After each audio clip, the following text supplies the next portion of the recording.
Around the Ozarks is now on your FM radio. Listen to Around the Ozarks mornings with Grace Gooley as I spotlight local people, stories, and podcasts, all while playing the country legends of the 90s and the hit makers of the 2000s. It's on the Ozarks' best country, 105.1 The Bull. It's time for Around the Ozarks News, brought to you by the Springfield Greene County Park Board, Thompson Sales, Kitchen Lane USA, Advanced Car Care, Smouse Brothers, and United Plumbing. Here are your hosts, Ethan and Sarah Foreheads.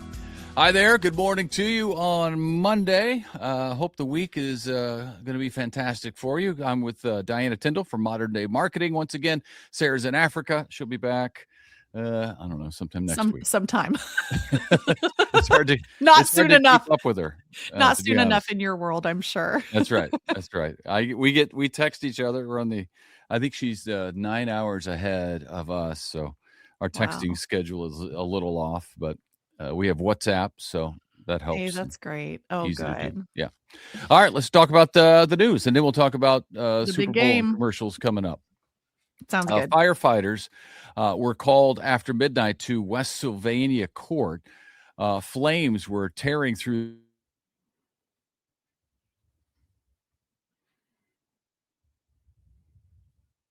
Wow. The damage so severe that the house will likely have to be demolished. Total loss. One of the family's 2 cats did not survive. But again, no people hurt in that, thankfully. The fire is believed to be accidental. Oh. U.S. soldiers sentenced to life in prison for the murder of a female soldier at Fort Leonard Wood. A military judge sentenced 22-year-old Army Specialist Wooster Rancy to life in prison without parole for killing Sergeant Sarah Roque. Roque was found in a dumpster behind her barracks in October of 2024 after being reported missing prior. Investigators tied Rancy to trash bags, zip ties, cell phone data, and a bullet that matched a gun from his apartment. He was dishonorably discharged and will serve his sentence at Fort Leavenworth. Wow. Yeah. Well, the owner of the Hotel of Terror, which has been, obviously we've heard about that a lot, but he says a man tried twice over the weekend to set fire to the front door of the attraction on North Main. Security video shows the man trying to ignite alcohol first and then returning with gasoline. Passing firefighter luckily spotted the flames and was able to put the fire out before major damage was done. The arsonist was taken to jail. Yeah, that's really strange because it's been in the news. The city trying to take it over through eminent domain, and it could be on the ballot. There's been a lot of news about that place, so it's odd that would happen. It's so sad, that people would try to take it into their own hands. That's what makes me think about it as someone who doesn't want them to be there. But okay, well, the parents of a 24-year-old man have filed suit claiming that their son did not receive timely care in Mercy's emergency room. Court filings say that the man, who was a type 1 diabetic, waited for hours for care, even though he was showing signs of a life-threatening condition. He went into cardiac arrest after being moved into a treatment room and died December 16th, 2024. Awful. Man, that's a sad story. Yeah. Missouri's Attorney General says her office is working with federal agencies now to investigate unregulated slot-like machines that are very often found in bars and in stores, convenience stores. A federal jury previously ruled that some of the devices are, in fact, illegal gambling machines. Lawmakers are also debating a bill that would legalize and tax similar video lottery terminals. So we'll see what happens with that. As you know, Springfield has already declared the machines a public nuisance, issued several citations related to that. So we'll see what the Attorney General does across the state. The former go-kart and mini golf attraction at Gwynn Road and Highway 160 in Nixa, you know where that is, is now for sale after the owner passed away last summer. The 9-acre property is listed for up to $900,000 if you include the go-karts and equipment. The sale would have to be approved by the Christian County Probate Court because of the death. The listing drew more than 150 inquiries online its first day of being there. So it's a spot that gets a lot of folks driving by. We'll see who ends up with it. Yeah. Well, it's certainly been vacant for a while, obviously, for reasons, but I think there's a lot of development opportunities there. So. There are. Yeah. All right. Well, Springfield and Design Firm Populous will hold another community workshop Wednesday evening at the Expo Center. The event is part of planning for a possible $175 million renovation into a convention and event space. Voters will decide April 7th on a hotel tax to increase to help pay for the project. A conceptual rendering is expected to be released next month. So. And they're the people who designed the sphere, not the stratosphere. Not the stratosphere. No, let's not go through that again. Not gonna go it is the sphere out in Las Vegas, the big globe-shaped, sphere-shaped object, which is a great concert venue. It's interesting because the hotel tax failed in the last election, and I think the city thinks that people didn't understand it enough, or I think there was also an issue. I think they thought that a lot of voters thought that maybe it should sunset. It shouldn't be in perpetuity, this tax. So they made some changes, and now they're trying to, what they would say, educate the public more about what a convention center would be like, what it'll look like. Next month, we'll find out. And there are a lot of promises regarding it. They think it's going to be full and bring a lot of people to the area. Yeah. That remains to be seen. You know what I mean? I mean, who knows? I mean, I don't know anybody who wants to pay taxes, but if we're missing out on opportunities for, people coming to town because of a convention center and these sphere people are going to create something unique, I'm curious to see what it'll look like, Yeah, I want to see what it'll look like for sure. All right, American. Did you see this? This is sad. American ski star Lindsey Vonn airlifted to a hospital after a very hard crash in the Olympic downhill yesterday in Italy. It did not go well. The 41-year-old, which is old for a competitive skier like that, right? She suffered a broken leg in the crash, and it happened just 13 seconds into her first run. I haven't actually seen it yet. I've seen a still photo of it. She was like tumbling down the mountain. It's actually happened on the same mountain where she holds a record 12 World Cup titles. So she's been doing this for, decades. I think 3 decades that she's been winning. The crash comes just a couple of weeks after she badly injured her knee in another crash. This one happened on the very last training run she was having in preparation for the Olympics. So, man, oh man, very last training run, she hurts her knee. I think she tore her ACL. Yeah, she did. Somehow was able to come back and be actually in the Olympics 2 weeks later, and 13 seconds in, bad crash, breaks her leg. So she had to be taken to the hospital, emergency surgery on her leg. She's doing okay now. Her teammate, though, this is the good news. Her teammate, Breezy Johnson, ended up winning the gold for the U.S., becoming only the second American woman to do so in that event. So that's some good news, but it was a rough go yesterday. I watched the video footage on that, Ethan. It was awful. Like, it looked like the tip of her pole just hit like one of the gates, like just right to where that causes you're going so fast, causes you to go off balance. And I had listened to another interview that said she was screaming in pain, which just breaks your heart, because when she had, I think, torn her ACL, like her teammates and stuff were like, yeah, she didn't cry. She doesn't cry.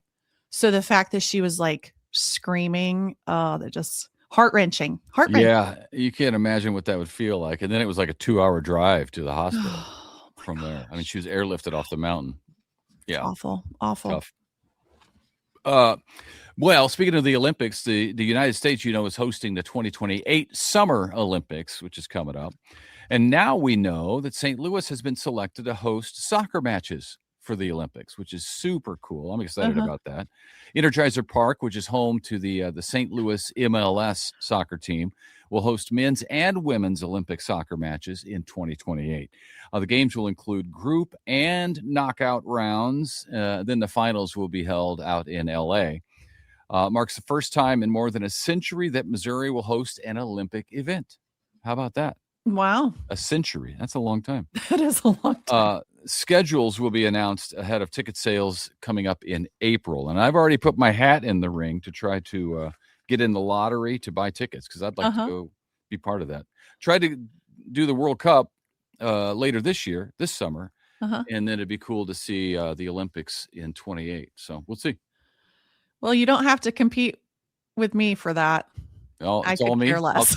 Hey, you could enter and then give me your tickets. How about that? Oh, well, if you need me to help, sure. Increase my chances. No, I'm sorry. Soccer is just, I don't care to watch it. The most popular sport in the world. What were you saying? Go ahead. I know it is. My brother-in-law loves it. Like he's from Argentina. Like I understand the passion behind it.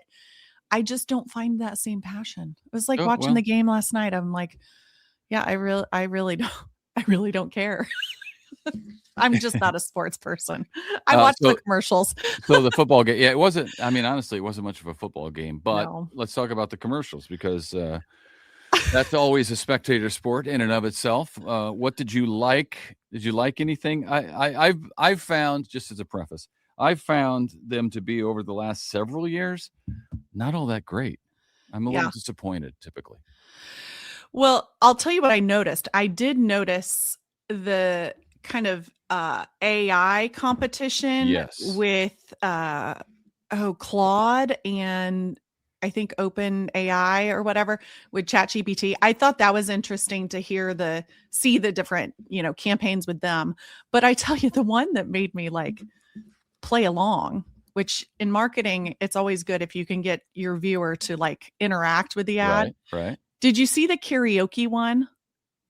Oh my goodness. Okay. So it's a karaoke one where they had the Backstreet Boys, Everybody Rock Your Body. Like, it was literally this words on the screen. Nobody's singing, but I'm at a Super Bowl party and I'm like, everybody rock your body. And I'm the only person singing. And so I'm singing along to it. And then it's the Bitcoin. And I'm like, no, that's not the next words. And then everybody around me was just dying laughing. Oh, that is because funny. Then you pay attention to who's this ad for. So that was my favorite. I did see that commercial. I was at home with the girls because we got back from practice late. So we were not at a party. We were having our own party of 3. Oh, but yeah, I didn't get that commercial very well. Nobody was singing in our house. Well, it's not the demographic, really. I liked the toilets singing, and it was about that. Toilets were singing, and then it was you need to check the color of your pee, and it was for hydration. It was some kind of liquid IV, I think. Oh my goodness, I missed that one. Yeah, I thought that was pretty good. There was a Jurassic Park one. Oh, I liked that. That was fun. And that was, again, AI. They used AI in that to make the actors young again. And then there was another where they had like the best of 90s comedies. So they had the throwback. Costanza and Friends, Jennifer Aniston. Yeah, they were in there. Yeah, Zach Morris. That was AI. Wow. That was okay. And then the one I thought was really interesting, and certainly from a marketing standpoint, was Salesforce. They had they said they had a bunch of clues and puzzles inside the commercial. Yeah. So what that's going to do, and you can win $1 million if you figure it out. Yeah. So now everybody's rewinding and rewatching that commercial a ton of times. Not everybody, I didn't do it, but to try to figure out what the puzzle was and what the answers are to win $1 million. I thought that was genius. Yeah, that was smart integration with the QR code. Mm-hmm. Yeah. Did you find that any of the ads almost made you cry? I thought they were a little funnier this year. I had one that almost made me cry. Was it the Clydesdale with the eagle? No, I think I missed that one, but That was a Budweiser commercial. no, I do enjoy those ones. Yeah. No, it was the Lay's potato chip one where the like dad passes it, or the grandpa, whoever it is to her, passes it down to her, and then it's her generation like taking ownership of it, and then like the whole Lay's freshness. That one didn't make me cry, but the whole Lay's challenge, like 72-hour challenge, have the freshest potato chip. I thought that was interesting, but just the whole, hey, we're American farmers and Oh, we're yeah. like carrying the next generation. I was I don't like, think I saw that one. Yeah. I it saw made the me one cry. about 72 hours fresh, Yeah. which is less time than it took us to do this commercial, which was funny. Yeah. But no, I didn't see that one. I Yeah. would have cried during that. Oh, you would have? Oh, that's good. I like farmers. I mean, yeah, I like Americana and farmers. What are you Yeah. gonna do? Well, that was during the kind of the first half, and then the 72-hour fresh one was after. So I started it a little late, so I was kind of catching up during the first half. To be honest with yeah, you. So I may have missed it that. was good. I like the commercials. Yeah. I mean, I thought they were clever. Well, what I found is that the Super Bowl is much less interesting when the Chiefs are not in it. True. I mean, I was like, think this you're game's speaking from boring. the- I don't care who wins. So Yeah. why am I watching? yeah, that's fair. But all right, we'll see what happens next year. Yeah. We'll do it again next year. Sounds good. Yeah. Hey, thanks for being with us on this Monday. We hope to see you right back here tomorrow morning. And if you got a favorite commercial, let us know in the comments. And we'll see you tomorrow. Bye. It's time for Around the Ozarks. Wrong one. See ya. It's time for Around the Ozarks Wake Up Weather, brought to you by Command Family Medicine, Heating and Air Paramedics, The Trailer Ranch, Hewitt Messenger, and Taylor Grubaugh Chevrolet. Here's your host, meteorologist Abby Dyer.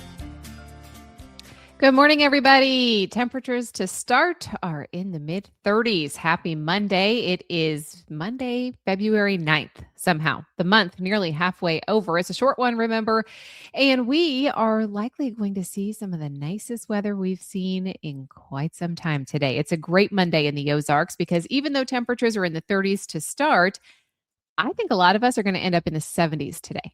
Yeah, 70s. It's going to be fantastic across the Ozarks. Spring fever. Of course, when you get this warmth in February, it's always false spring. We're not going to see this type of nice weather stick around, but it is a welcome change and a really nice way to start the work week. The winds, of course, out of the south, bringing up some of these warmer temperatures. That, in combination with the sunshine, should make it a really nice day to get outdoors. So it's not a bad start to the week. I think everybody's going to be pretty happy out and about. It's a taste of spring to begin our work week, and these mild temperatures look to continue for at least a couple days in this 7-day forecast. Mid-30s this morning, so it's definitely one of those days where layers will be your friend. I think you want a coat this morning. By this afternoon, a t-shirt will probably be just fine. I think we're going to see some nice mild temperatures as we go through the course of the afternoon. There is a stationary boundary kind of draped across our state. Not going to be bringing too many impacts for us. Today, I think we see the sunshine, and then tonight we'll see temperatures fall back and get kind of chilly, but above freezing in the Ozarks. So I do expect that we're going to keep this nice pattern going. Sunshine, low 70s today. Can't complain about that on a Monday. We also have clouds that are going to build back into the forecast as early as tomorrow. I actually think Tuesday ends up being a rather cloudy day, but the temperatures still look really mild. I still think we're going to be pushing 70 tomorrow, upper 60s in my forecast for Tuesday. And by tomorrow night, we start to introduce some showers back into the forecast. In fact, I have many opportunities for rain. This really is kind of a spring-like forecast because showers start to enter our forecast Tuesday night. I have more potential for some showers in the forecast Thursday, Friday, Saturday, maybe even Sunday of this weekend. And it'll come with a slight cool down, but temperatures don't look cold. We'll see numbers that are likely going to be back into the 50s for highs by midweek, which is still kind of at or just above average for this time of the year. We will see those shower chances return, though, and that's a good thing because drought has taken over most of the area in the Ozarks. We welcome the rain at this point, and we have multiple opportunities for some showers. I think the best chances are likely going to come at the end of the work week forecast closer to Valentine's Day, but we've got about a 50% chance for some light showers tomorrow night, Tuesday night into early Wednesday, and then again as we head into Thursday itself. Today, one of the best days. We have sunshine, high temps in the low 70s. Enjoy it. We'll keep the mild pattern around tomorrow, but clouds will be back in the forecast tomorrow. And then we've got temperatures that will kind of moderate a little bit as we head into Wednesday and Thursday. Slightly cooler, but above average still for this time of the year. And so far, at least the month through the end of the month, I'm going to say February 15th through 21st, Climate Prediction Center is still saying that we have a really good chance of having temperatures that are above normal for this time of the year. So we do have some more mild temperatures to look forward to for the rest of the month, which would, of course, lower the chances of any more wintry weather. Around the country, here's what's making headlines. It's these warmer than average temperatures for the central and western United States. Not just us getting the warm up, it's much of the plains and the west coast too. A fast-moving clipper system is going to bring some wintry precip to the Great Lakes today. They've been just getting hammered with winter weather. And of course, it was brutally cold for the mid-Atlantic and much of the East Coast this weekend. That cold is going to let up a little bit, but the Great Lakes getting another chance for that wintry weather today. And then I think a lot of the country is going to be talking about this mild pattern, the warm up that we've got in place. It's really a taste of spring in the Ozarks, and much of the country is experiencing that today as well. All right, it's time for the Around the Ozarks Wake Up Weather Brain Twister trivia question for the day. And the question that I left you with has to do with Valentine's Day. What is the name of the traditional love chocolate company most closely associated with Valentine's Day in the United States? The original. Who do you think did it? A, Godiva, B, Lindt, C, Hershey, or D, Russell Stover? Well, the original heart-shaped love candy that you would exchange on Valentine's Day was D, Russell Stover. Of course, I feel like you can find any candy now in a heart-shaped box. In fact, I went shopping the other day and you can find Skittles and Kit Kats and Reese's, whatever your favorite is. Put it in a heart-shaped box for this Valentine's Day. The original, though, was D, Russell Stover, so congrats if that was your guess. Here's another Valentine's Day question for you. What famous poem, often associated with Valentine's Day, begins with the line, "How do I love thee? Let me count the ways"? Do you think that was A, Sonnet 18, "Shall I compare thee to a summer's day" by William Shakespeare, B, Sonnet 43 from Sonnets from the Portuguese by Elizabeth Barrett Browning, C, A Red, Red Rose by Robert Burns, or D, Love's Philosophy by Percy Shelley? Let me know your guess. You can do that. It's at the website, aroundtheozarks.com. Thank you so much for listening to Around the Ozarks Wake Up Weather with me this morning. Enjoy today. If you're out enjoying the weather, share a picture with us. You can do that on the Facebook page. That's at Around the Ozarks. Thanks so much for listening, and thanks to our sponsors, Command Family Medicine, Heating and Air Paramedics, The Trailer Ranch, Hewitt Messenger, and Taylor Grubaugh Chevrolet. Have a great one, everybody. We'll chat again first thing tomorrow.